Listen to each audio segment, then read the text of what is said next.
ہماری ویڈیوز دیکھنے کے لیے ہمارے چینل صراط جنت کو سبسکرائب کریں۔ اعوذ باللہ من الشیطان الرجیم، بسم اللہ الرحمن الرحیم۔ اللہ کے نام سے شروع جو نہایت مہربان رحمت والا ہے۔ حامیم، تنزیل الکتاب من اللہ العزیز الحکیم۔ حامیم، کتاب کا نازل فرمانا اللہ کی طرف سے ہے جو عزت والا حکمت والا ہے۔ تفسیر صراط الجنان۔ حامیم یہ حروف مقطعات میں سے ایک حرف ہے، اس کی مراد اللہ تعالیٰ ہی بہتر جانتا ہے۔ تنزیل الکتاب من اللہ، کتاب کا نازل فرمانا اللہ کی طرف سے ہے، یعنی قرآن مجید کو حضور اقدس صلی اللہ تعالیٰ علیہ وآلہ وسلم نے اپنی طرف سے نہیں بنایا اور نہ ہی کسی انسان اور جن سے اسے نقل کیا گیا، بلکہ یہ قرآن اس اللہ تعالیٰ کی طرف سے نازل کیا گیا جو اپنی سلطنت میں عزت اور غلبے والا اور اپنی صنعت میں حکمت والا ہے۔ اس آیت سے قرآن کریم کی 4 خوبیاں معلوم ہوئی۔ نمبر 1، قرآن عظیم کسی انسان یا جن کا کلام نہیں بلکہ یہ اللہ تعالیٰ کا کلام ہے۔ نمبر 2، قرآن مجید حق اور سچ ہے کیونکہ اسے اللہ تعالیٰ نے نازل فرمایا ہے، اور اللہ تعالیٰ ارشاد فرماتا ہے وَمَنْ أَصْدَقُ مِنَ اللَّهِ قِيلًا، ترجمہ، اور اللہ سے زیادہ کس کی بات سچی ہے۔ نمبر 3، قرآن کریم اپنی عبارت اور معنی دونوں کے اعتبار سے تمام کتابوں پر غالب ہے، کیونکہ اس کتاب کو نازل فرمانے والے کی شان یہ ہے کہ وہ عزت والا اور غلبے والا ہے، اور قرآن کلام الہی ہے جو کہ اللہ تعالیٰ کی صفت ہے۔ نمبر 4، قرآن حکیم انتہا کو پہنچی ہوئی حکمت پر مشتمل ہے کیونکہ یہ حکمت والے رب تعالیٰ کی طرف سے نازل ہوا ہے۔ ما خلقنا السماوات والارض وما بينهما الا بالحق واجل مسمى، ہم نے آسمان اور زمین اور جو کچھ ان کے درمیان ہے سب حق کے ساتھ ہی اور ایک مقررہ مدت تک کے لیے بنایا۔ والذین کفروا عما انذروا معرضون، اور کافر اس چیز سے منہ پھیرے ہوئے ہیں جس سے انہیں ڈرایا گیا ہے۔ تفسیر صراط الجنان۔ ارشاد فرمایا کہ ہم نے آسمان اور زمین اور جو کچھ ان کے درمیان ہے سب حق کے ساتھ ہی بنایا تاکہ وہ ہماری قدرت، وحدانیت، کمال کی باقی صفات اور ہر نقص و عیب سے پاک ہونے پر دلالت کریں، کیونکہ تخلیق کے ذریعے حق کی پہچان ہوتی ہے اور ہر صنعت اپنے بنانے والے کے وجود اور اس کے کمال کی صفت کے ساتھ متصف ہونے پر دلالت کرتی ہے۔ نیز انہیں ہمیشہ باقی رہنے کے لیے نہیں بنایا بلکہ ایک مقررہ مدت تک کے لیے بنایا ہے، اور وہ مقررہ مدت قیامت کا دن ہے جس کے آ جانے پر آسمان اور زمین فنا ہو جائیں گے، اور جس چیز سے کفار کو ڈرایا گیا ہے وہ اس پر ایمان لانے سے منہ پھیرے ہوئے ہیں۔ اس چیز سے مراد عذاب ہے، یا اس سے قیامت کے دن کی وحشت مراد ہے، یا اس سے قرآن پاک مراد ہے جو کہ مرنے کے بعد دوبارہ زندہ کیے جانے اور اعمال کا حساب لیے جانے کا خوف دلاتا ہے۔ آیت وما بینہما الا بالحق سے حاصل ہونے والی معلومات۔ اس آیت سے 5 باتیں معلوم ہوئی۔ نمبر 1، اس آیت سے ثابت ہوا کہ اس جہان کا ایک خدا ہے، اور یہ وہ ہے جس کی قدرت کے آثار آسمانوں اور زمین میں کئی طرح سے ظاہر ہیں۔ نمبر 2، اللہ تعالیٰ نے کسی چیز کو عبث، بیکار اور بے فائدہ نہیں بنایا بلکہ ہر چیز کو کسی نہ کسی حکمت سے بنایا ہے۔ نمبر 3،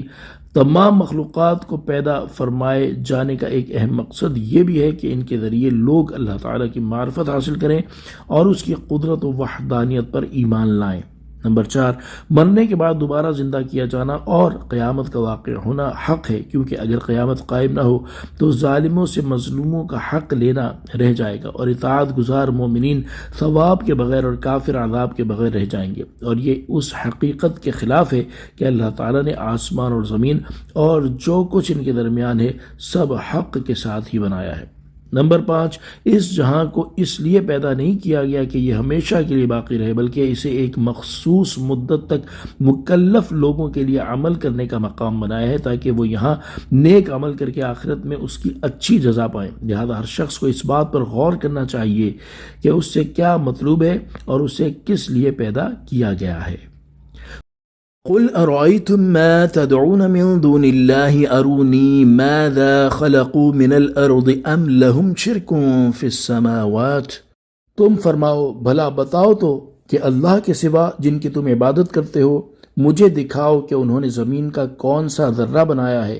یا آسمانوں میں ان کا کوئی حصہ ہے۔ ایتونی بکتاب من قبل هذا او اثارت من علم ان کنتم صادقین، میرے پاس اس سے پہلے کی کوئی کتاب یا کچھ بچا کھچا علم ہی لے آؤ اگر تم سچے ہو۔ تفسیر صراط الجنان، اس آیت میں بتوں وغیرہ کی پوجا کرنے والوں کا رد کرتے ہوئے ارشاد فرمایا گیا کہ اے حبیب صلی اللہ تعالی علیہ وآلہ وسلم، آپ کافروں سے فرما دیں اللہ تعالیٰ کی بجائے جن بتوں وغیرہ کی تم عبادت کرتے ہو اگر وہ حقیقی معبود ہیں تو اس کی دلیل کے طور پر مجھے دکھاؤ کہ انہوں نے زمین کا کون سا ذرہ بنایا ہے یا آسمانوں کو پیدا کرنے میں ان کی اللہ تعالیٰ کے ساتھ کوئی شرکت ہے جس کی وجہ سے تمہیں یہ وہم ہوا کہ یہ معبود ہونے کا حق رکھتے ہیں۔ اور اگر تم اپنے اس دعوے میں سچے ہو کہ خدا کا کوئی شریک ہے جس کی عبادت کرنے کا اس نے تمہیں حکم دیا ہے تو اس کی دلیل کے طور پر میرے پاس اس قرآن سے پہلے کی نازل شدہ کوئی کتاب لے آؤ۔ اس سے مراد یہ ہے کہ قرآن مجید توحید کے حق ہونے اور شرک کے باطل ہونے کو بیان فرماتا ہے، اور اس سے پہلے جو کتاب بھی اللہ تعالیٰ کی طرف سے آئی اس میں بھی یہی بیان ہے۔ تو تم اللہ تعالیٰ کی کتابوں میں سے کوئی ایک کتاب تو ایسی لے آؤ جس میں تمہارے دین یعنی بت پرستی کی شہادت ہو، یا اگر تم کتاب نہیں لا سکتے تو کوئی ایسا مستند مضمون ہی لے آؤ جو پہلے لوگوں سے منقول ہوتا چلا رہا ہو، اور اس میں اس بات کی گواہی موجود ہو کہ تمہارے معبود عبادت کے مستحق ہیں۔ اور جب تمہارے پاس نہ کوئی عقلی دلیل موجود ہے نہ نقلی، تو تم کس بنیاد پر بتوں کی عبادت کرتے ہو؟ ومن اضل ممن يدعو من دون الله من لا يستجيب له الى يوم القيامة وهم عن دعائهم غافلون، اور اس سے بڑھ کر گمراہ کون جو اللہ کی بجائے ان بتوں کی عبادت کرے جو قیامت تک اس کی نہ سنیں گے اور وہ ان کی پوجا سے بے خبر ہیں۔ تفسیر صراط الجنان، اس سے پہلی آیت میں بتوں کی عبادت کا باطل ہونا بیان کیا گیا، اور اس کی ایک دلیل یہ بیان کی گئی کہ بتوں کو کسی طرح کی کوئی قدرت حاصل نہیں، اور اس آیت میں بتوں کی عبادت باطل ہونے کی ایک اور دلیل بیان کی جا رہی ہے کہ یہ پکارنے والوں کی پکار نہیں سن سکتے اور محتاجوں کی حاجات سمجھ نہیں سکتے۔ چنانچہ فرمایا گیا کہ مشرکین اپنے ہاتھوں سے بتوں کو بناتے ہیں اور پھر انہیں خدا مان کر ان کی عبادت شروع کر دیتے ہیں، حالانکہ ان کی حالت یہ ہے کہ اگر یہ مشرکین قیامت تک بتوں کو پکارتے رہیں تو وہ ان کی پکار سن نہیں سکتے، اور نہ ہی ان کو اپنے پجاریوں کی پوجا کی خبر ہے، کیونکہ یہ جماد اور بے جان ہے جس کی وجہ سے نہ سن سکتے ہیں نہ سمجھ سکتے ہیں۔ اور اس آدمی سے زیادہ گمراہ اور کوئی نہیں جو اللہ تعالیٰ کو چھوڑ کر عاجز اور بے بس بتوں کی پوجا کرتا ہے اور ان سے ایسی چیزیں مانگتا ہے جو وہ قیامت تک نہیں دے سکتے۔ نیز جو وہ کہہ رہا ہے اس سے بت غافل ہے، نہ سنتے ہیں نہ دیکھتے ہیں نہ پکڑتے ہیں، کیونکہ وہ بے جان پتھر ہیں جو بالکل بہرے اور فہم کی صلاحیتوں سے عاری ہیں۔ وَإِذَا حُشِرَ النَّاسُ كَانُوا لَهُمْ أَعْدَاءً وَكَانُوا بِعِبَادَتِهِمْ كَافِرِينَ، اور جب لوگوں کا حشر ہوگا تو وہ بت ان کے دشمن ہوں گے اور ان کی عبادت سے منکر ہو جائیں گے۔ تفسیر صراط الجنان، یعنی دنیا میں تو بتوں کا یہ حال ہے کہ وہ اپنے پکارنے والوں کی پکار سننے اور سمجھنے کی صلاحیت ہی نہیں رکھتے، اور قیامت کے دن ان کا حال یہ ہوگا کہ اس دن جب قبروں سے نکالنے کے بعد لوگوں کو جمع کیا جائے گا تو وہ بت اپنے پجاریوں کے دشمن ہوں گے اور انہیں نفع کی بجائے نقصان پہنچائیں گے اور ان کی عبادت کا انکار کر دیں گے اور کہیں گے ہم نے انہیں اپنی عبادت کی دعوت نہیں دی، در حقیقت یہ اپنی خواہشوں کے پرستار تھے، یعنی اپنی مرضی سے جس کو چاہا خدا قرار دے دیا اور اس کی پوجا شروع کر دی، تو یہ حقیقت میں اپنی خواہش کی پوجا ہوئی۔ وَإِذَا تُتْلَى عَلَيْهِمْ آيَاتُنَا بَيِّنَاتٍ قَالَ الَّذِينَ كَفَرُوا لِلْحَقِّ لَمَّا جَاءَهُمْ هَذَا سِحْرٌ مُبِينٌ، اور جب ان کے سامنے ہماری روشن آیتیں پڑھی جاتی ہیں تو کافر اپنے پاس آئے ہوئے حق کے بارے میں کہتے ہیں یہ کھلا جادو ہے۔ تفسیر صراط الجنان، اس سے پہلی آیات میں توحید کے حق ہونے اور بتوں کی عبادت باطل ہونے کے بارے میں بیان کیا گیا، اور اب یہاں سے قرآن مجید کے بارے میں کفار کی گفتگو ذکر کی جا رہی ہے۔ چنانچہ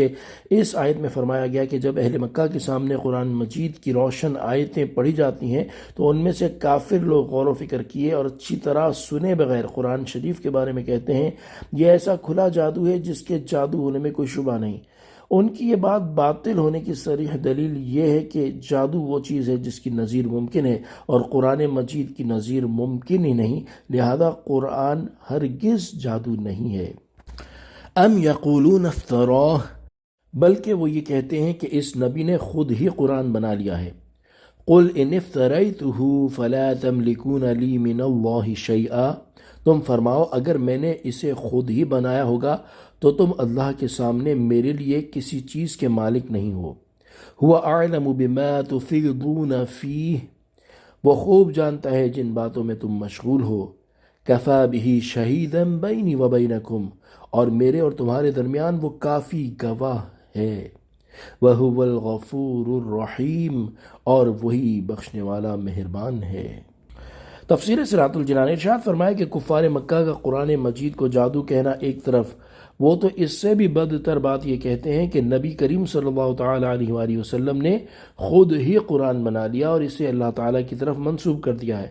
اے پیارے حبیب صلی اللہ تعالی علیہ وآلہ وسلم، آپ ان سے فرما دیں کہ اگر بالفرض میں اپنی طرف سے قرآن بنا کر اسے اللہ تعالیٰ کی طرف منسوب کر دیتا تو یہ اللہ تعالیٰ پر افطرا ہوتا، اور اللہ تعالیٰ کا دستور یہ ہے کہ وہ ایسے افطرا کرنے والے کو جلد سزا میں گرفتار کرتا ہے، اور تمہیں تو یہ قدرت حاصل ہی نہیں کہ تم کسی کو اس کی سزا سے بچا سکو یا کسی سے اس کے عذاب کو دور کر سکو، تو یہ کس طرح ہو سکتا ہے کہ میں اللہ تعالیٰ پر افطرا کر کے خود کو اس کے عذاب کے لیے پیش کر دیتا؟ نیز تم جانتے ہو کہ مجھے کسی طرح کی کوئی سزا نہیں دی گئی، تو یہ بھی اس بات کی دلیل ہے کہ میں اپنی رسالت کے دعوے میں جھوٹا نہیں ہوں اور نہ ہی میں نے اپنی طرف سے قرآن بنایا ہے، اور جب میں سچا ہوں اور قرآن اللہ تعالیٰ ہی کا کلام ہے تو یاد رکھو اللہ تعالیٰ ان باتوں کو خوب جانتا ہے جن میں تم مشغول ہو، اور تم جو کچھ قرآن پاک کے بارے میں کہتے ہو وہ بھی اسے اچھی طرح معلوم ہے،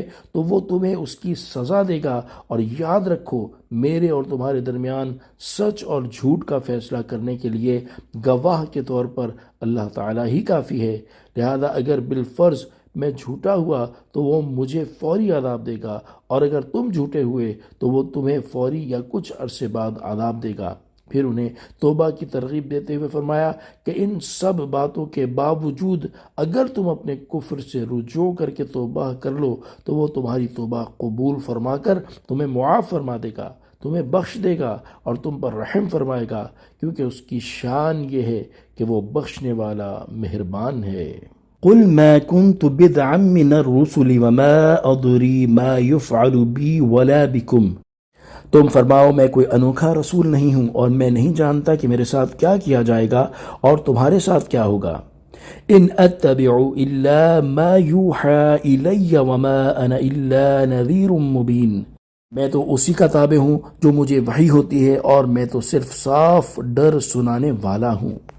تفسیر صراط الجنان، اس آیت کی ایک تفسیر یہ ہے کہ سرکار دو عالم صلی اللہ تعالی علیہ وآلہ وسلم پر نت نئے اعتراضات کرنا کفار مکہ کا معمول تھا، چنانچہ کبھی وہ کہتے کہ کوئی بشر کیسے رسول ہو سکتا ہے، رسول تو کسی فرشتے کو ہونا چاہیے، کبھی کہتے کہ آپ تو ہماری طرح کھاتے پیتے ہیں، ہماری طرح بازاروں میں گھومتے پھرتے ہیں، آپ کیسے رسول ہو سکتے ہیں، کبھی کہتے آپ کے پاس نہ مال و دولت ہے اور نہ ہی کوئی اثر و رسوخ ہے۔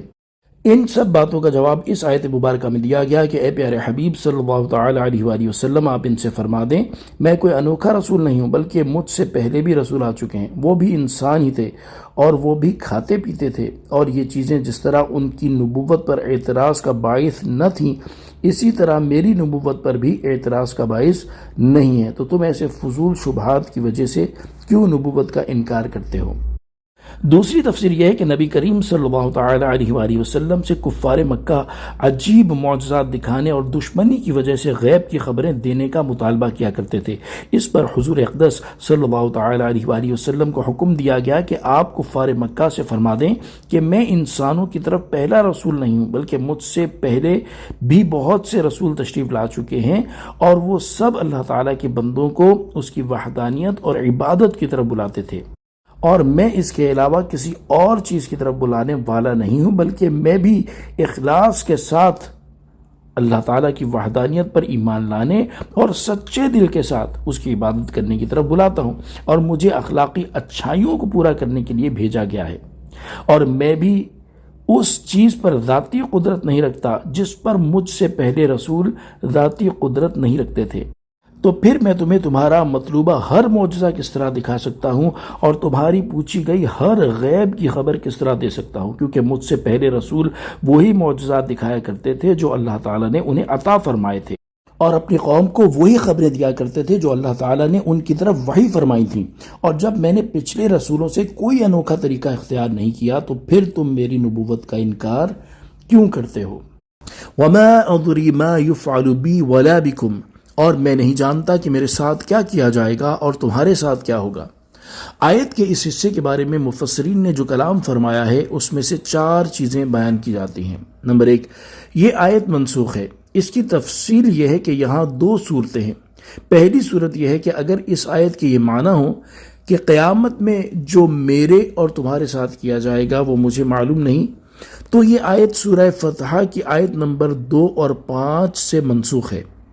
جیسا کہ حضرت عکرمہ اور حضرت حسن بصری رضی اللہ تعالی عنہما اس آیت کے بارے میں فرماتے ہیں۔ اسے سورہ فتح کی آیت اِنَّا فَتَحْنَا لَكَ فَتْحًا مُبِينًا لِيَغْفِرَ لَكَ اللَّهُ نے منسوخ کر دیا ہے۔ حضرت عبداللہ بن عباس رضی اللہ تعالیٰ عنہما فرماتے ہیں آیت کریمہ وَمَا أَدْرِي مَا يُفْعَلُ بِي وَلَا بِكُمْ کے بعد اللہ تعالیٰ نے یہ آیات لِيَغْفِرَ لَكَ اللَّهُ مَا تَقَدَّمَ مِنْ ذَنْبِكَ وَمَا تَأَخَّرَ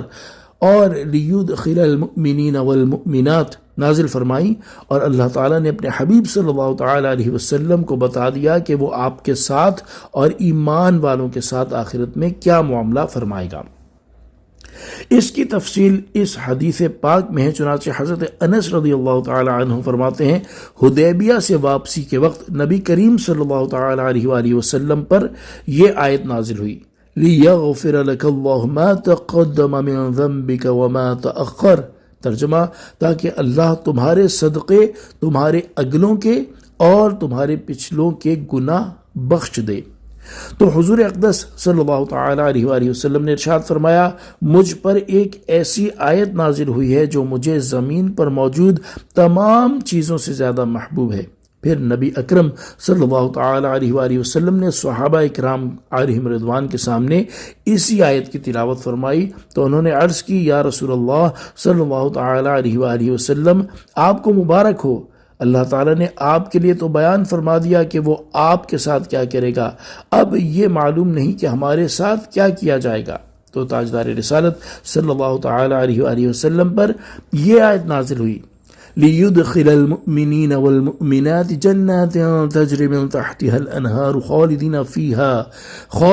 فِيهَا وَيُكَفِّرَ عَنْهُمْ سَيِّئَاتِهِمْ وَكَانَ ذَلِكَ عِنْدَ اللَّهِ فَوْزًا عَظِيمًا، ترجمہ تاکہ وہ ایمان والے مردوں اور ایمان والی عورتوں کو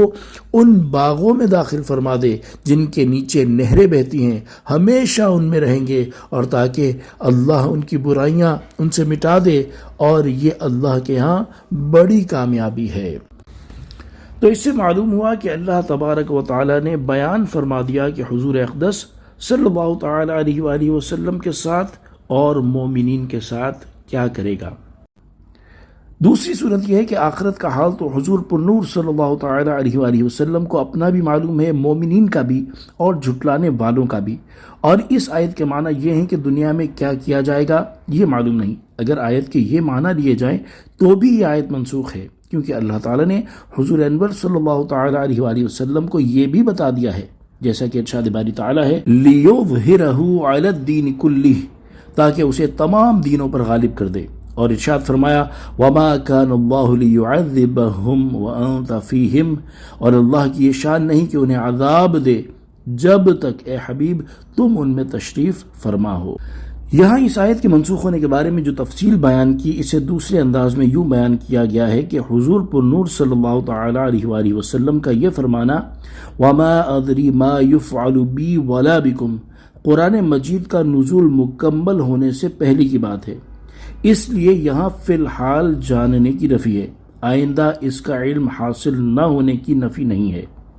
چنانچہ علامہ احمد ساوی رحمۃ اللہ تعالی فرماتے ہیں یہ آیت اسلام کے ابتدائی دور میں نبی کریم صلی اللہ تعالی علیہ وآلہ وسلم مومنین اور کفار کا انجام بیان کیے جانے سے پہلے نازل ہوئی، ورنہ سید المرسلین صلی اللہ تعالی علیہ وآلہ وسلم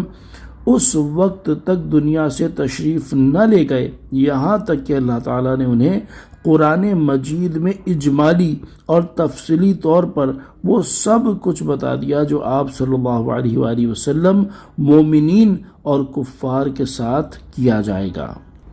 نمبر 2، یہاں ذاتی طور پر جاننے کی نفی کی گئی ہے اور اس میں کوئی شک نہیں کہ یہ نفی دائمی اور ابدی ہے، لیکن اس سے اللہ تعالیٰ کے بتانے سے ہر چیز کے جاننے کی نفی نہیں ہوتی، جیسے کہ حضرت علامہ نظام الدین حسن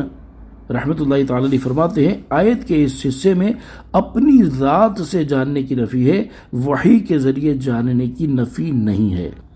نمبر 3، یہاں تفصیلی دراعت کی نفی ہے۔ اس کی تفصیل یہ ہے کہ اللہ تعالیٰ ہمیشہ سید المرسلین صلی اللہ تعالی علیہ وآلہ وسلم اور مومنین پر فضل و ثواب کی خلعتوں کی نوازش کرتا رہے گا، اور حضور بالنور صلی اللہ علیہ وسلم کے دشمنوں پر ذلت و عذاب کے تازیانے اور کوڑے برساتا رہے گا، اور یہ سب کے سب غیر متناہی ہیں، یعنی ان کی کوئی انتہا نہیں، اور غیر متناہی کی تفصیلات کا احاطہ اللہ تعالیٰ کا علم ہی کر سکتا ہے۔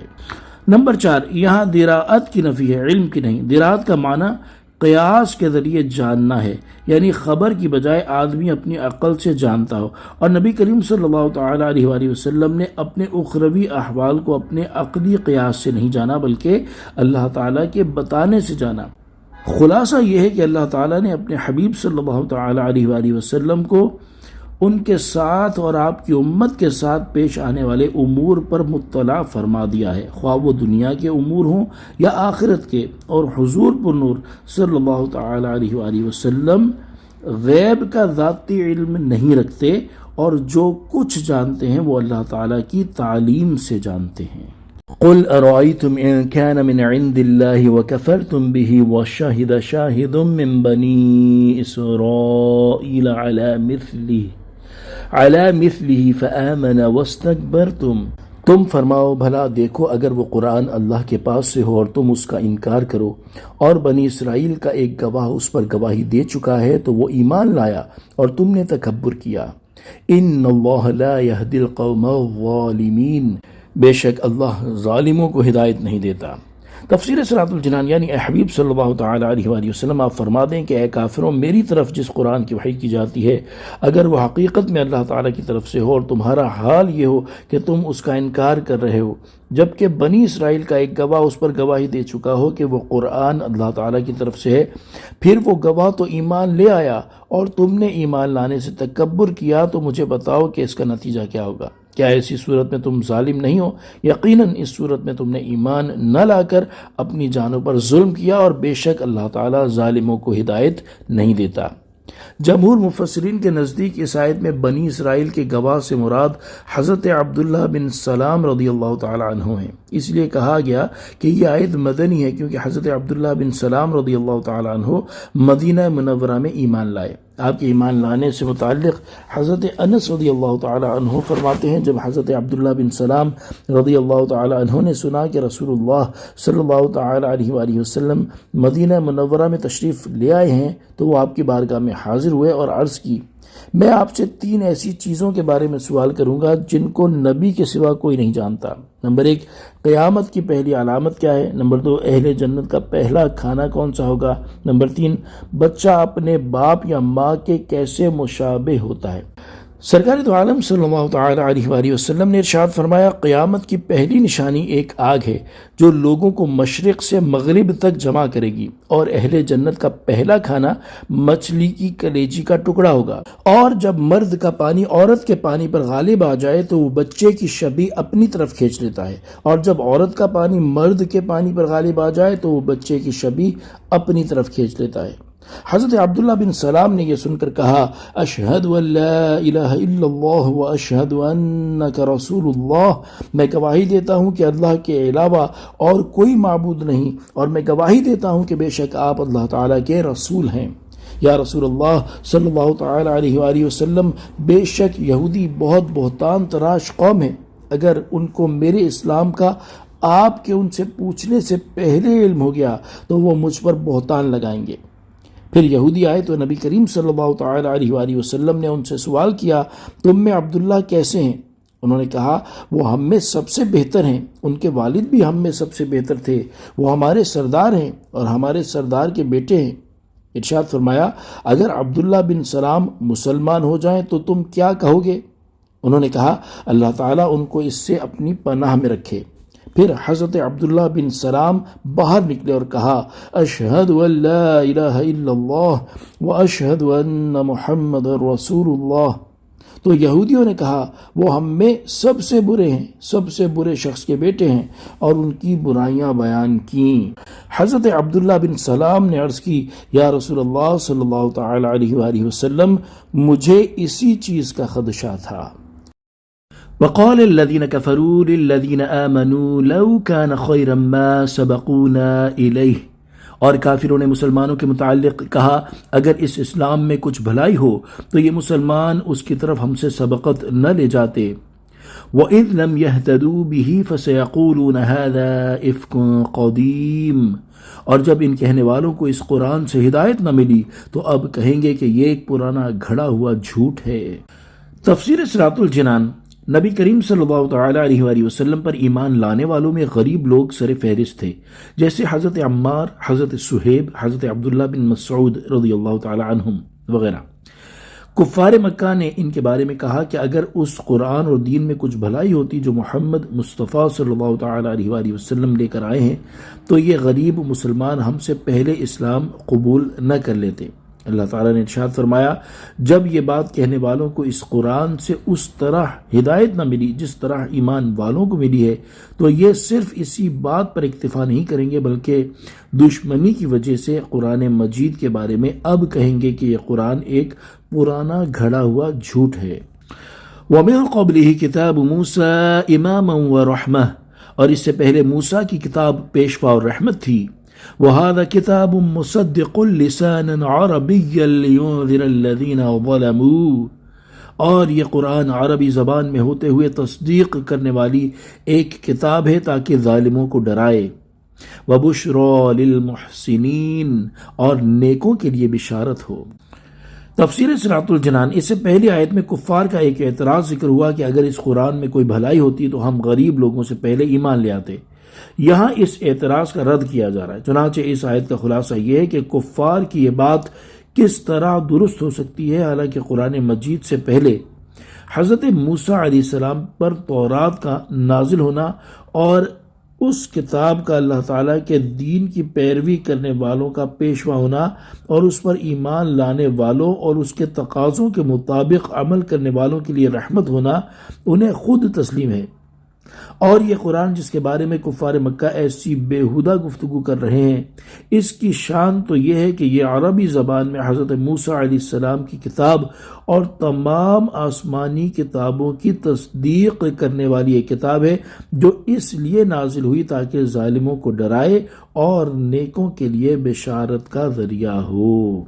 ان الذين قالوا ربنا الله ثم استقاموا فلا خوف عليهم ولا هم يحزنون، بے شک جنہوں نے کہا ہمارا رب اللہ ہے پھر ثابت قدم رہے تو نہ ان پر خوف ہے اور نہ وہ غمگین ہوں گے۔ اولئک اصحاب الجنة خالدین فیہا، وہ جنت والے ہیں ہمیشہ اس میں رہیں گے۔ جزاء بما كانوا يعملون، انہیں ان کے اعمال کا بدلہ دیا جائے گا۔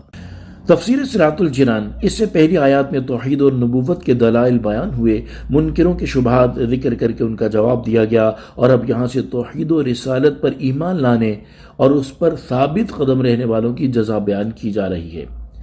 چنانچہ ان آیات کا خلاصہ یہ ہے کہ بے شک وہ لوگ جنہوں نے کہا ہمارا رب اللہ ہے، پھر وہ اللہ تعالیٰ کی توحید اور سید المرسلین صلی اللہ تعالی علیہ وآلہ وسلم کی شریعت پر آخری دم تک ثابت قدم رہے تو قیامت میں نہ ان پر خوف ہے اور نہ وہ موت کے وقت غمگین ہوں گے، اور ان اوصاف کے حامل افراد جنت والے ہیں اور یہ ہمیشہ جنت میں رہیں گے اور انہیں ان کے نیک اعمال کا بدلہ دیا جائے گا۔ وَوَصَّيْنَا الْإِنسَانَ بِوَالِدَيْهِ إِحْسَانًا، اور ہم نے آدمی کو حکم دیا کہ اپنے ماں باپ سے بھلائی کرے. حَمَلَتْهُ أُمُّهُ كُرْهًا وَوَضَعَتْهُ كُرْهًا، اس کی ماں نے اسے پیٹ میں مشقت سے رکھا اور مشقت سے اس کو جنا. وَحَمْلُهُ وَفِصَالُهُ 30 شَهْرًا، اور اس کے حمل اور اس کے دودھ چھڑانے کی مدت 30 مہینے ہے. حَتَّى إِذَا بَلَغَ أَشُدَّهُ وَبَلَغَ 40 سَنَةً، یہاں تک کہ جب وہ اپنی کامل قوت کی عمر کو پہنچا اور 40 سال کا ہو گیا. قال رب اوزعنی ان اشکر نعمتک التي انعمت علی وعلى والدی وان اعمل صالحا ترضاه واصلح لی فی ذریتی.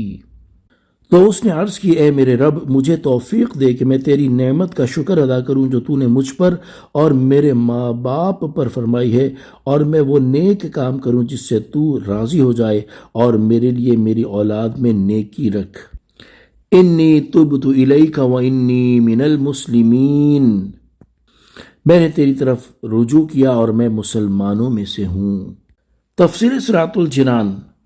اور ہم نے آدمی کو حکم دیا کہ اپنے ماں باپ سے بھلائی کرے. آیت کے اس حصے میں بندوں کو اپنے والدین کے ساتھ اچھا سلوک اور بھلائی کرنے کا حکم دیا گیا ہے.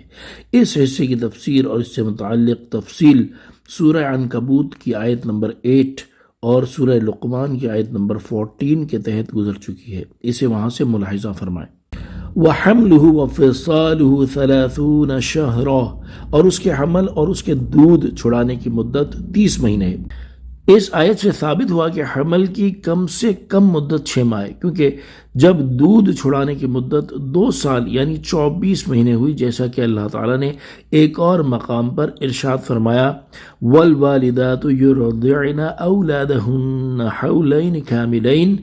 اور مائیں اپنے بچوں کو پورے 2 سال دودھ پلائیں. تو حمل کے لیے 6 ماہ باقی رہے. یہی قول امام ابو یوسف اور امام محمد علیہم الرحمہ کا ہے، اور حضرت امام اعظم رضی اللہ تعالیٰ عنہ کے نزدیک اس آیت سے رضاعت کی مدت 2.5 سال ثابت ہوتی ہے. نوٹ: اس مسئلے کی تفصیل دلائل کے ساتھ اصول کی کتابوں میں مذکور ہے. ان کی معلومات حاصل کرنے کے لیے علماء کرام ان کی طرف رجوع فرمائیں اور عوام الناس صحیح العقیدہ مفتیان کرام سے رجوع فرمائیں. حَتَّى إِذَا بَلَغَ أَشُدَّهُ وَبَلَغَ 40 سَنَةً، یہاں تک کہ جب وہ اپنی کامل قوت کی عمر کو پہنچا اور 40 سال کا ہو گیا. یعنی جب وہ آدمی اپنی کامل قوت کی عمر کو پہنچا اور 40 سال کا ہو گیا تو اس نے اللہ تعالیٰ کی بارگاہ میں عرض کی، اے میرے رب عز و جل، مجھے توفیق دے کہ میں تیری اس نعمت کا شکر ادا کروں جو تو نے دین اسلام عطا کر کے مجھ پر اور میرے ماں باپ پر فرمائی ہے، اور مجھے وہ کام کرنے کی توفیق دے جس سے تو راضی ہو جائے، اور میرے لیے میری اولاد کو نیک بنا دے اور نیکی ان میں راسخ فرما دے. میں نے تمام امور میں تیری طرف رجوع کیا اور میں اخلاص کے ساتھ ایمان لانے والے مسلمانوں میں سے ہوں. أولئك الذين نتقبل عنهم أحسن ما عملوا ونتجاوز عن سيئاتهم في أصحاب الجنة، یہی وہ لوگ ہیں جن کے اچھے اعمال ہم قبول فرمائیں گے اور ان کی خطاؤں سے درگزر فرمائیں گے. یہ لوگ جنت والوں میں سے ہوں گے. وعد الصدق الذي كانوا يوعدون، یہ سچا وعدہ ہے جو ان سے کیا جاتا تھا. تفسیر صراط الجنان. آیت کا خلاصہ یہ ہے کہ اس سے پہلی آیت میں بیان کیے گئے وصف کے حامل وہ لوگ جن کے دنیا میں کیے ہوئے اچھے اعمال قبول فرما کر ہم ان پر ثواب دیں گے اور ان کی خطاؤں سے درگزر فرما کر ان سے کوئی مواخذہ نہیں فرمائیں گے، یہ لوگ جنت والوں میں سے ہیں. یہ سچا وعدہ ہے جو دنیا میں ان سے نبی اکرم صلی اللہ تعالی علیہ وآلہ وسلم کی زبان مبارک سے کیا جاتا تھا. والذی قال لوالدیہ اف لکما اتعظاننی ان اخرج وقد خلت القرون من قبلی، اور وہ جس نے اپنے ماں باپ سے کہا، تمہارے لیے اف، تم سے دل بیزار ہو گیا ہے، کیا مجھے ڈراتے ہو کہ میں نکالا جاؤں گا حالانکہ مجھ سے پہلے کئی زمانے گزر چکے ہیں. وَهُمَا يَسْتَغِيثَانِ اللَّهَ وَيْلَكَ آمِنْ، اور وہ دونوں اللہ سے فریاد کرتے ہیں اور بیٹے سے کہتے ہیں تیری خرابی ہو، ایمان لے آ. ان وعد اللہ حق، بے شک اللہ کا وعدہ سچا ہے. فیقول ما هذا الا اساطیر الاولین، تو وہ کہتا ہے یہ تو پہلے لوگوں کی کہانیاں ہیں. تفسیر صراط الجنان، اس سے پہلی آیات میں والدین کے ساتھ اچھا سلوک کرنے والے بیٹے کا وصف بیان ہوا، اور اس آیت میں اپنے والدین کے نافرمان بیٹے کے بارے میں بیان کیا گیا ہے. آیت کا خلاصہ یہ ہے کہ وہ شخص جسے اس کے والدین نے ایمان کی دعوت دی تو اس نے اپنے ماں باپ سے کہا اف، تم سے دل بیزار ہو گیا ہے، کیا تم مجھے یہ وعدہ دیتے ہو کہ میں مرنے کے بعد قبر سے زندہ کر کے نکالا جاؤں گا، حالانکہ مجھ سے پہلے کئی زمانوں کے لوگ گزر چکے ہیں، ان میں سے تو کوئی مر کر زندہ نہ ہوا. اس کے مقابلے میں ماں باپ کا حال یہ ہے کہ وہ اللہ تعالیٰ کی بارگاہ میں فریاد کرتے ہیں کہ وہ ان کے بیٹے کی مدد فرمائے اور اسے ایمان کی توفیق دے، اور بیٹے سے کہتے ہیں اے بیٹے تیری خرابی ہو، تو مرنے کے بعد دوبارہ زندہ کیے جانے پر ایمان لیا. بے شک اللہ تعالیٰ نے مردے زندہ کرنے کا جو وعدہ فرمایا وہ سچا ہے. لیکن بیٹا انہیں جھٹلاتے ہوئے کہتا ہے کہ جسے تم اللہ تعالیٰ کا وعدہ کہہ رہے ہو اس کی کوئی حقیقت نہیں، بلکہ یہ تو پہلے لوگوں کی کہانیاں ہیں جنہیں کتابوں میں لکھ دیا گیا ہے. أولئك الذين حق عليهم القول في أمم قد خلت من قبلهم من الجن والإنس، یہ وہ لوگ ہیں جن پر بات ثابت ہو چکی ہے جنوں اور انسانوں کے ان گروہوں میں شامل ہیں جو ان سے پہلے گزرے ہیں. إنهم كانوا خاسرين، بے شک وہ نقصان اٹھانے والے تھے. تفسیر صراط الجنان، یعنی یہ باطل باتیں کہنے والے وہ لوگ ہیں جن پر جہنم میں داخل کیے جانے کی بات ثابت ہو چکی ہے، اور یہ اپنے رب کے احکام سے سرکشی کرنے اور رسولوں کو جھٹلانے والے جنوں اور انسانوں کے ان گروہوں میں شامل ہیں جو ان سے پہلے گزرے ہیں. بے شک وہ ہدایت کے بدلے گمراہی اور نعمتوں کے بدلے عذاب کو اختیار کر کے نقصان اٹھانے والے تھے. اس آیت سے معلوم ہوا کہ قیامت کے دن کافر اولاد اپنے مومن ماں باپ کے ساتھ نہ ہوگی بلکہ کفار کے ساتھ ہوگی، کیونکہ یہاں فرمایا گیا کہ یہ اولاد پچھلے جنوں انس کفار میں شامل ہوگی. قیامت میں ایمانی رشتہ معتبر ہوگا، نہ کہ محض خونی رشتہ. جیسے کنعان اگرچہ حضرت نوح علیہ السلام کا نسبی بیٹا تھا مگر رہا کفار کے ساتھ، انہی کے ساتھ ہلاک ہوا اور انہی کے ساتھ جہنم میں جائے گا کیونکہ اس نے ایمان قبول نہیں کیا تھا. یاد رہے کہ مومن اولاد اور مومن والدین کو ایک دوسرے سے فائدہ پہنچے گا. والدین کے نیک اعمال سے ان کے اولاد کو فائدہ پہنچنے کے بارے میں یہ آیت ملاحظہ ہو. اللہ تعالیٰ ارشاد فرماتا ہے، ترجمہ،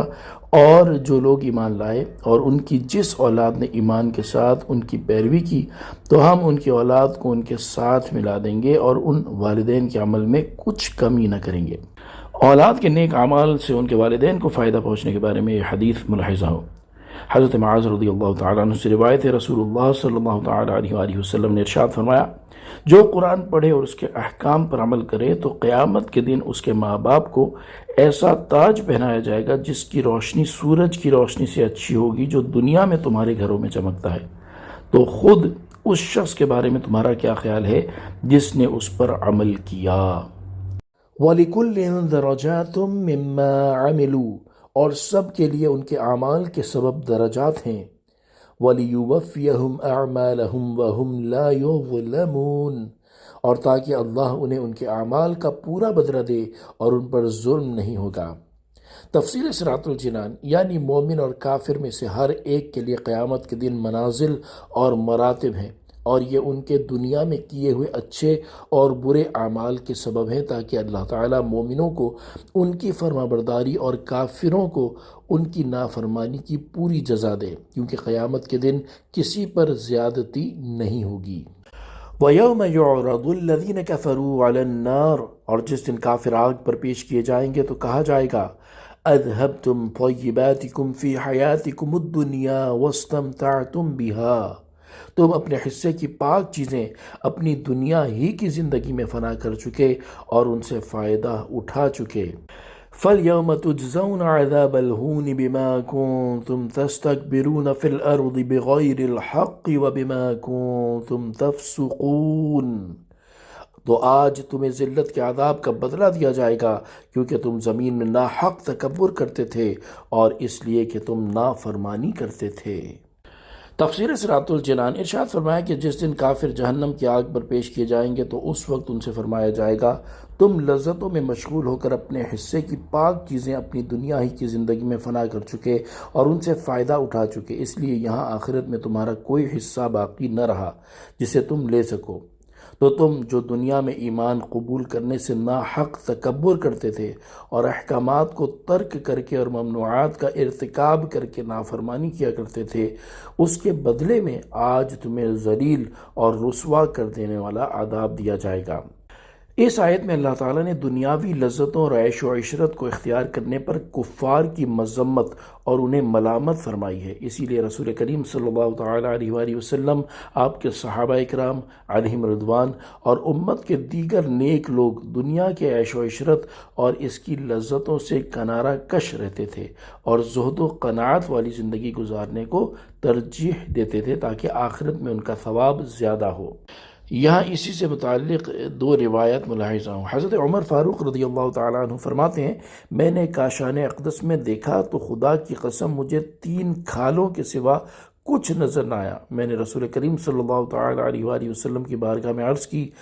آپ اللہ تعالیٰ سے دعا کیجئے آپ کی امت پر وسعت فرمائے، کیونکہ اس نے ایران اور روم کے لیے وسعت کر کے انہیں دنیا عطا فرمائی ہے، حالانکہ وہ اللہ تعالیٰ کی عبادت نہیں کرتے۔ حضور اقدس صلی اللہ تعالیٰ علیہ وآلہ وسلم نے ارشاد فرمایا، اے ابن خطاب، کیا تمہیں اس میں شک ہے کہ یہ وہ لوگ ہیں جنہیں ان کے حصے کی پاک چیزیں دنیا میں ہی جلد دے دی گئی ہیں؟ حضرت عمر فاروق رضی اللہ تعالیٰ عنہ نے عرض کی، یا رسول اللہ صلی اللہ تعالیٰ علیہ وآلہ وسلم، میرے لیے مغفرت کی دعا فرما دیجئے۔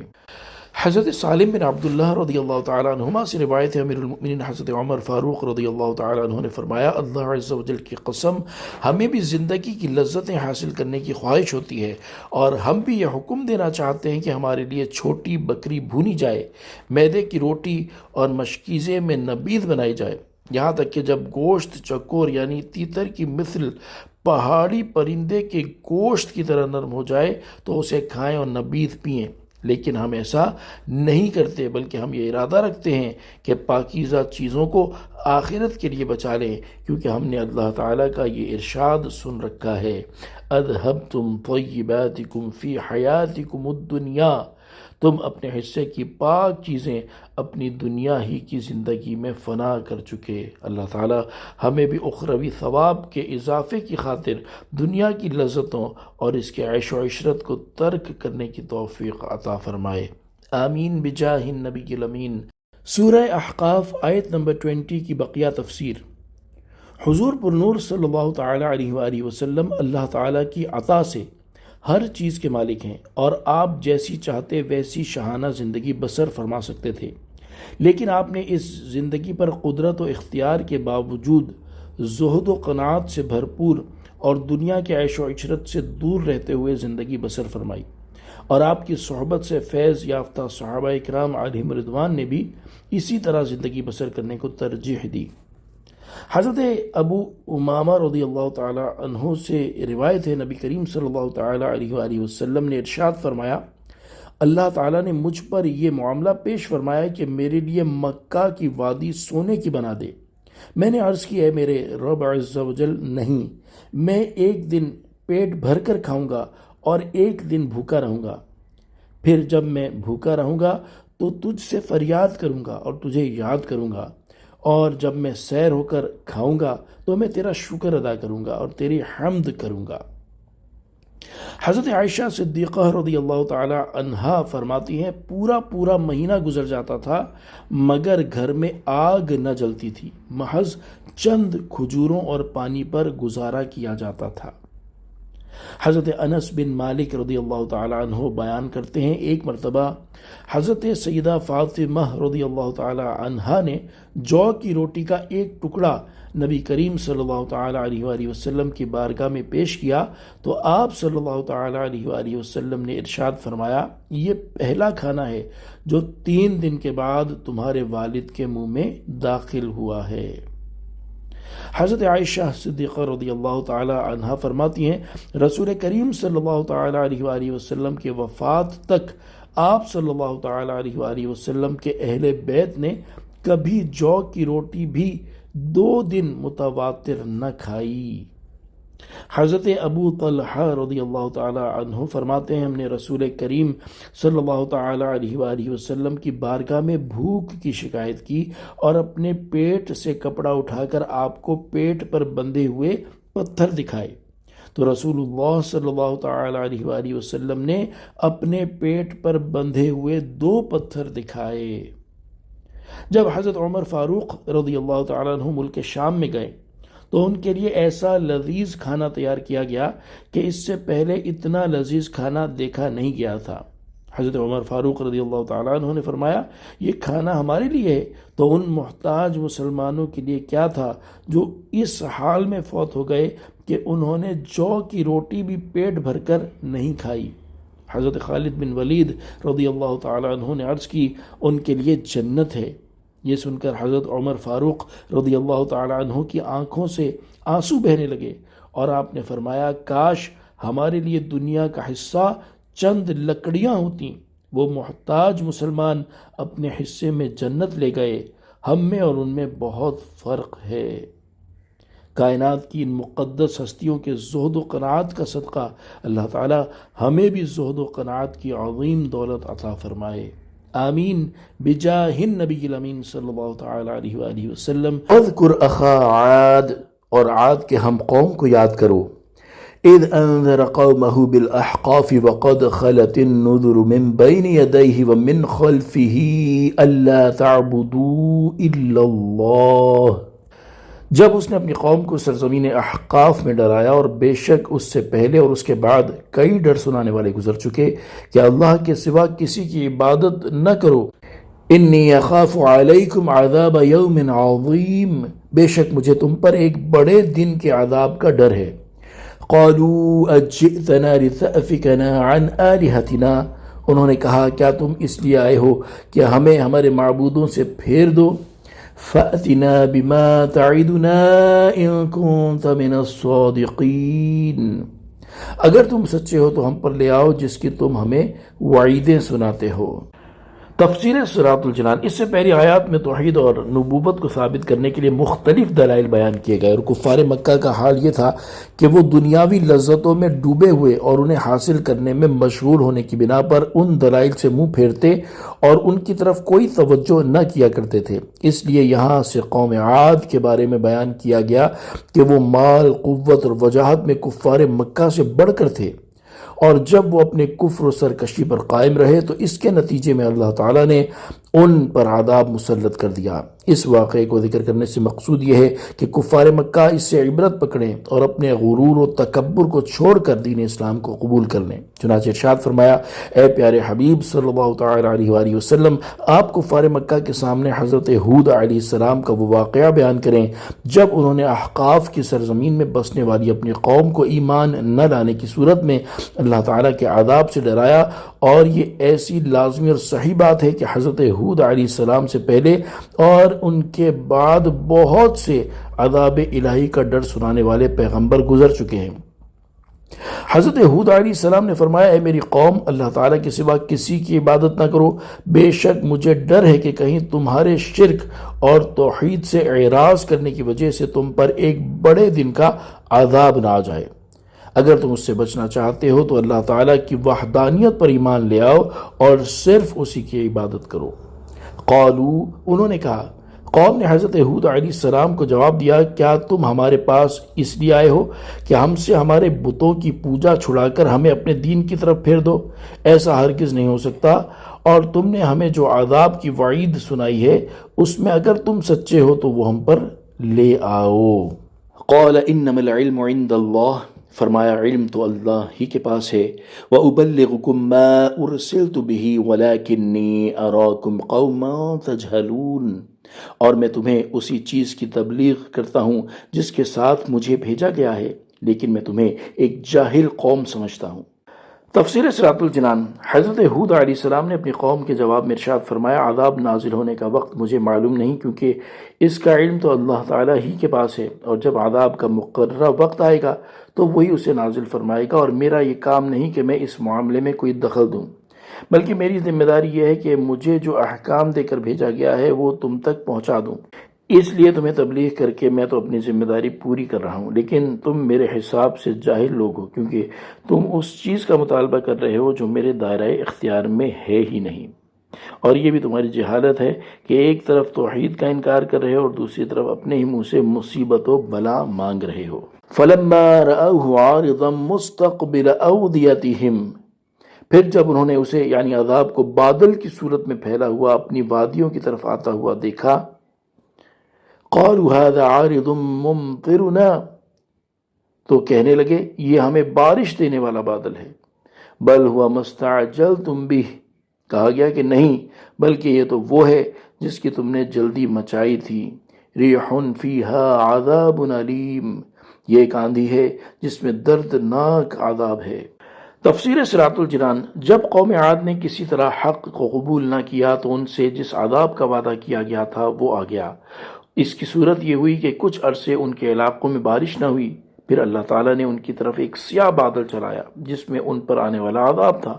اور جب انہوں نے عذاب کو بادل کی طرح آسمان کے کنارے میں پھیلا ہوا اپنی وادیوں کی طرف آتے ہوئے دیکھا تو وہ لوگ خوش ہو گئے اور کہنے لگے یہ ہمیں بارش دینے والا بادل ہے۔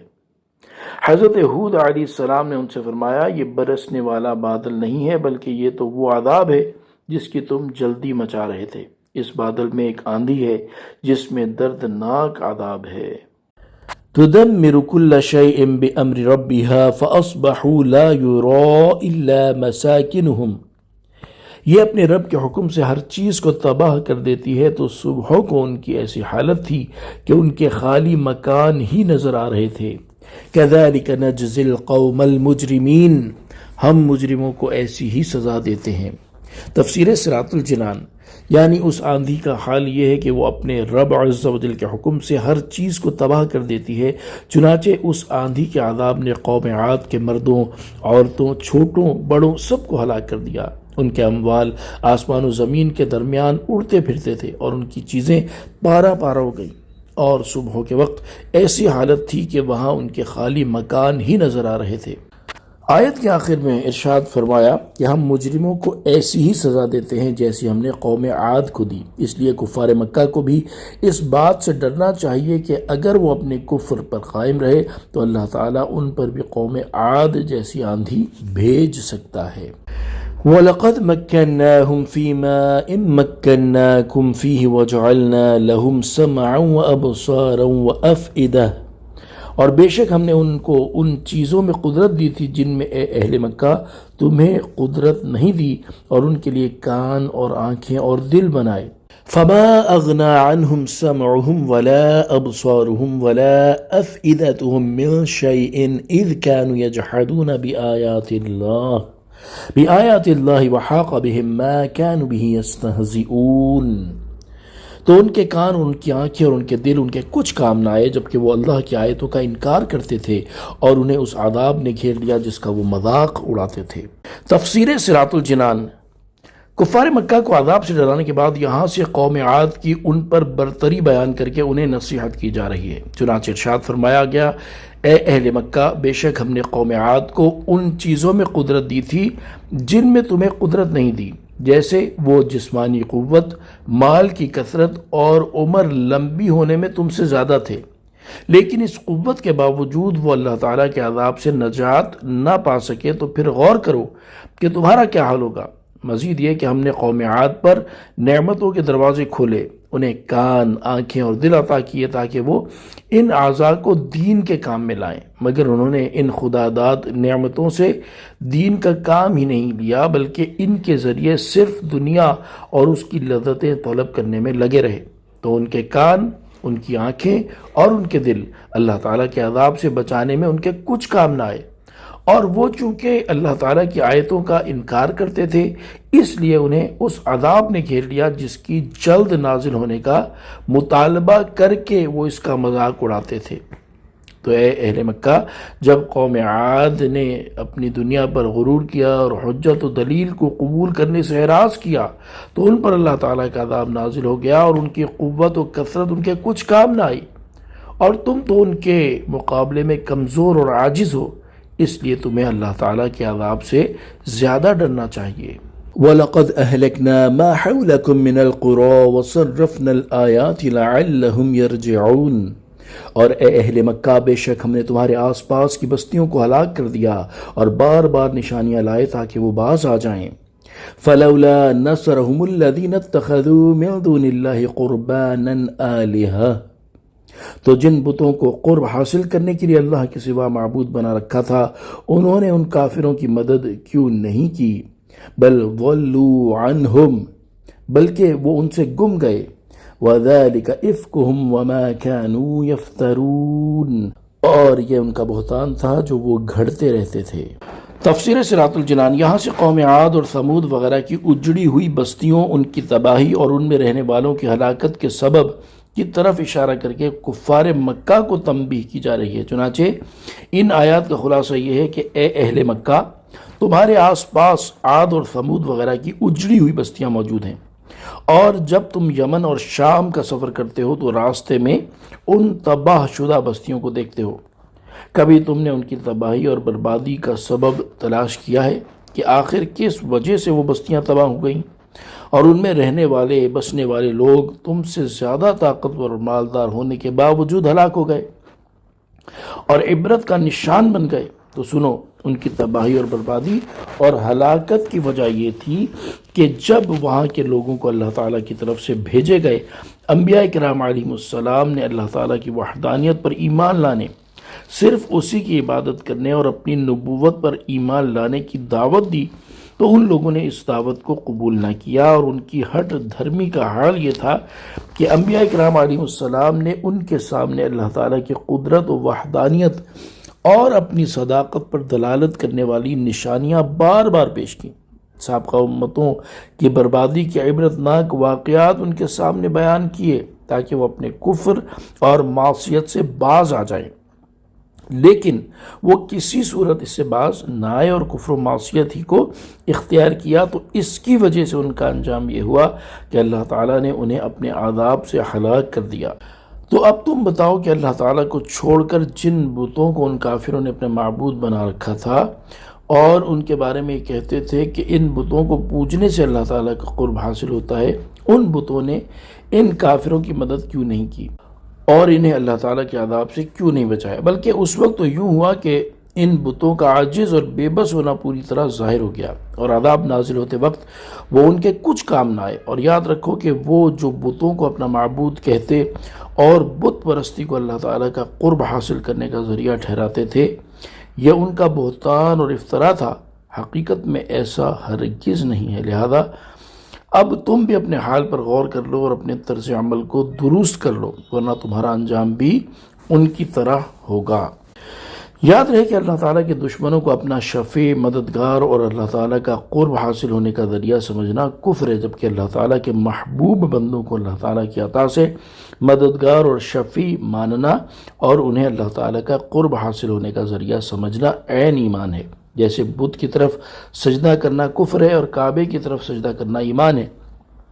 لہذا اس عظیم فرق کو پس پشت ڈال کر یہ آیت اللہ تعالیٰ کے کسی نبی علیہ السلام اور ولی پر چسپاں کرنا اور اسے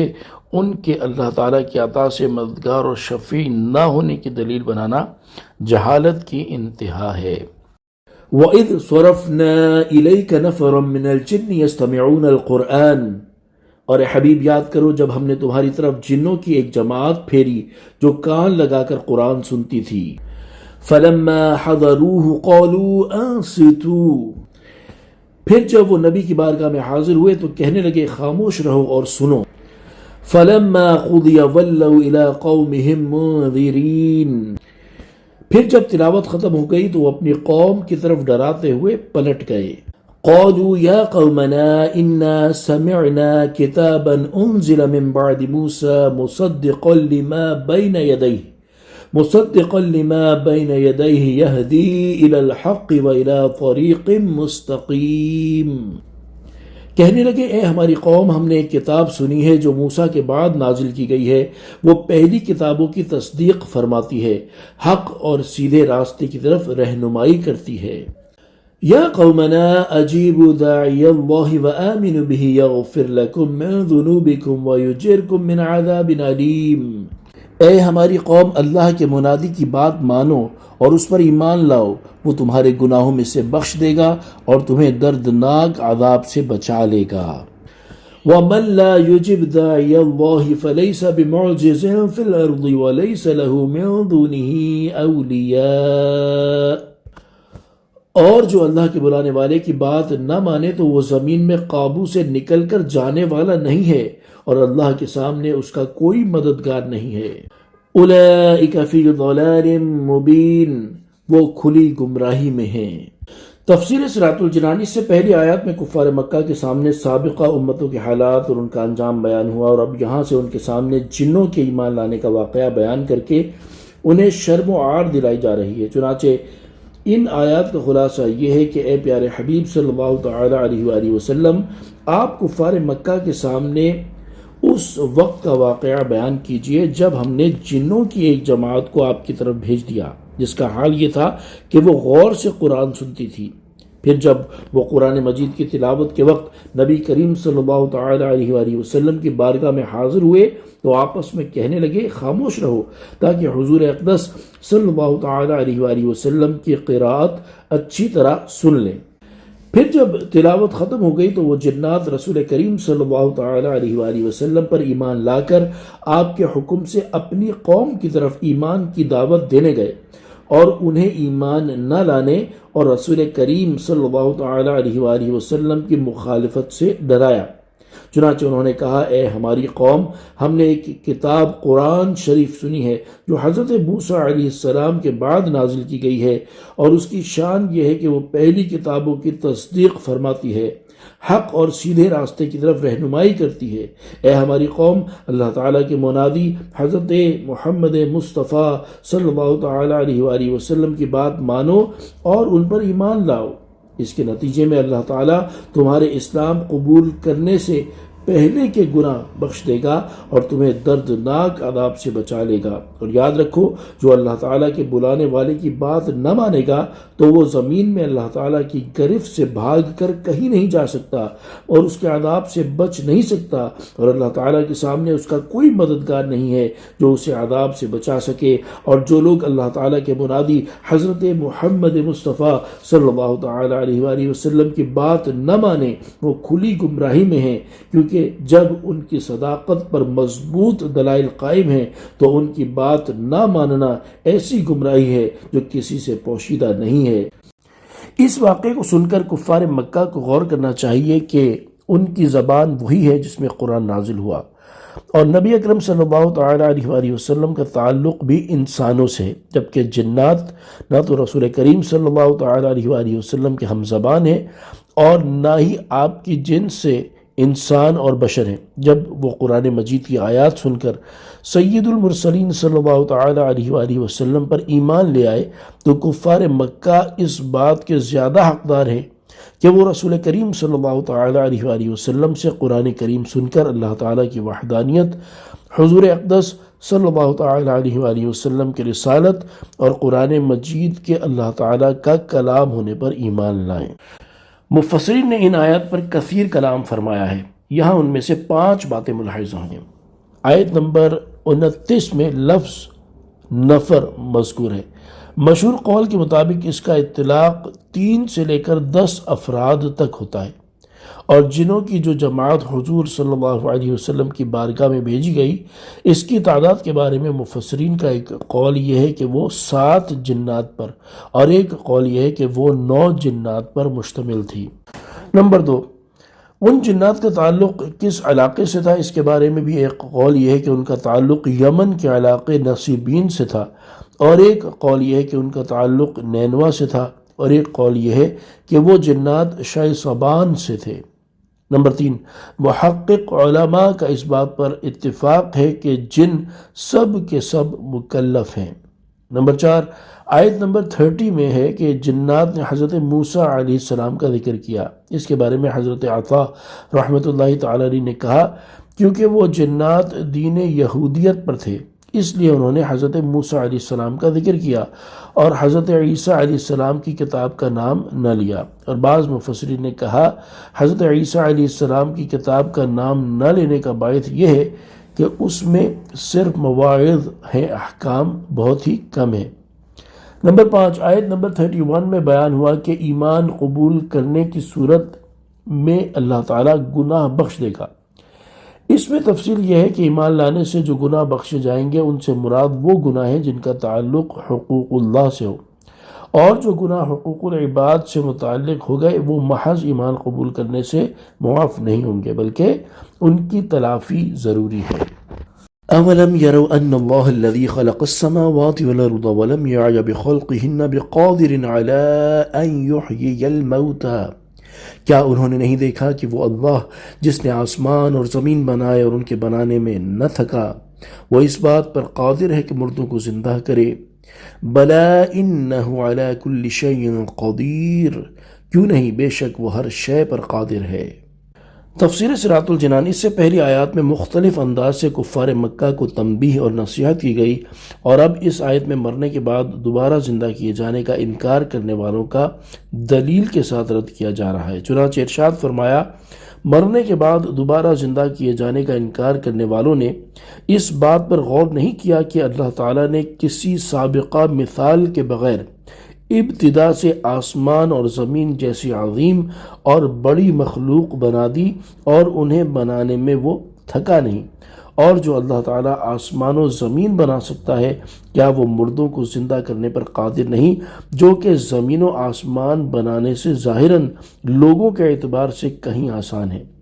کیوں نہیں، وہ ضرور اس پر قادر ہے۔ اس کی دوسری دلیل یہ ہے کہ اللہ تعالیٰ ہر ممکن شے پر قادر ہے، اور روح کا جسم کے ساتھ تعلق قائم ہونے کو دیکھا جائے تو یہ بھی ممکن ہے، کیونکہ اگر یہ ممکن نہ ہوتا تو پہلی بار بھی قائم نہ ہوتا، اور جب یہ ممکن ہے اور اللہ تعالیٰ تمام ممکنات پر قادر ہے تو اس سے ثابت ہوا کہ وہ دوبارہ زندہ کرنے پر بھی قادر ہے۔ وَيَوْمَ يُعْرَضُ الَّذِينَ كَفَرُوا عَلَى النَّارِ، اور جس دن کافر آگ پر پیش کیے جائیں گے تو کہا جائے گا، أَلَيْسَ هَذَا بِالْحَقِّ، کیا یہ حق نہیں؟ قَالُوا بَلَا وَرَبِّنَا، کہیں گے کیوں نہیں، ہمارے رب کی قسم۔ قَالَ فَذُوقُوا الْعَذَابَ بِمَا كُنْتُمْ تَكْفُرُونَ، اللہ فرمائے گا تو اپنے کفر کے بدلے عذاب چکھو۔ تفسیر صراط الجنان، اس سے پہلی آیت میں یہ ثابت کیا گیا کہ مردوں کو زندہ کیا جانا حق ہے، اور اس آیت میں قیامت کے دن کافروں کے بعض احوال بیان کیے جا رہے ہیں۔ چنانچہ ارشاد فرمایا، جس دن کافر جہنم کی آگ پر پیش کیے جائیں گے تو اس وقت ان سے فرمایا جائے گا، جو عذاب تم دیکھ رہے ہو کیا یہ حق نہیں؟ وہ کہیں گے کیوں نہیں، ہمارے رب کی قسم، بے شک یہ حق ہے۔ اللہ تعالیٰ ارشاد فرمائے گا، آج یہ اقرار تمہیں عذاب سے نہیں بچائے گا، اس لیے اب تم اپنے دنیاوی کفر کے بدلے عذاب چکھو۔ فَاصْبِرْ كَمَا صَبَرَ أُولُو الْعَزْمِ مِنَ الرُّسُلِ وَلَا تَسْتَعْجِلْ لَهُمْ، تو اے حبیب تم صبر کرو جیسے ہمت والے رسولوں نے صبر کیا، اور ان کافروں کے لیے جلدی نہ کرو۔ كَأَنَّهُمْ يَوْمَ يَرَوْنَ مَا يُوعَدُونَ، جس دن وہ دیکھیں گے اسے جس کی وعید انہیں سنائی جاتی ہے۔ لَمْ يَلْبَثُوا إِلَّا سَاعَةً مِّن نَّهَارٍ، تو سمجھیں گے کہ گویا وہ دنیا میں دن کی صرف ایک گھڑی بھر ٹھہرے تھے۔ بلاغ، یہ ایک تبلیغ ہے۔ فَهَلْ يُهْلَكُ إِلَّا الْقَوْمُ الْفَاسِقُونَ، تو نافرمان لوگ ہی ہلاک کیے جاتے ہیں۔ تفسیر صراط الجنان، توحید، نبوت اور مرنے کے بعد دوبارہ زندہ کیے جانے کو ثابت کرنے کے بعد یہاں سے سید المرسلین صلی اللہ تعالی علیہ وآلہ وسلم کو کفار کی طرف سے پہنچنے والی ایذاؤں پر صبر کرنے کی نصیحت کی جا رہی ہے۔ چنانچہ ارشاد فرمایا کہ اے پیارے حبیب صلی اللہ تعالی علیہ وآلہ وسلم، جب کافروں کا انجام یہ ہے جو ہم نے ذکر کیا تو آپ اپنی قوم کی طرف سے پہنچنے والی ایذا پر ایسے ہی صبر کریں جیسے ہمت والے رسولوں علیہم السلام نے صبر کیا، کیونکہ آپ بھی انہی میں سے ہیں، بلکہ ان میں سب سے اعلیٰ ہیں۔ اور ان کافروں کے لیے عذاب طلب کرنے میں جلدی نہ کریں، کیونکہ فی الحال اگرچہ انہیں مہلت ملی ہوئی ہے، لیکن قیامت کے دن ان میں سے کفر کی حالت میں مرنے والوں پر عذاب ضرور نازل ہونے والا ہے، اور جس دن وہ آخرت کے اس عذاب کو دیکھیں گے جس کا انہیں دنیا میں وعدہ دیا جاتا تھا تو اس کی درازی اور دوام کے سامنے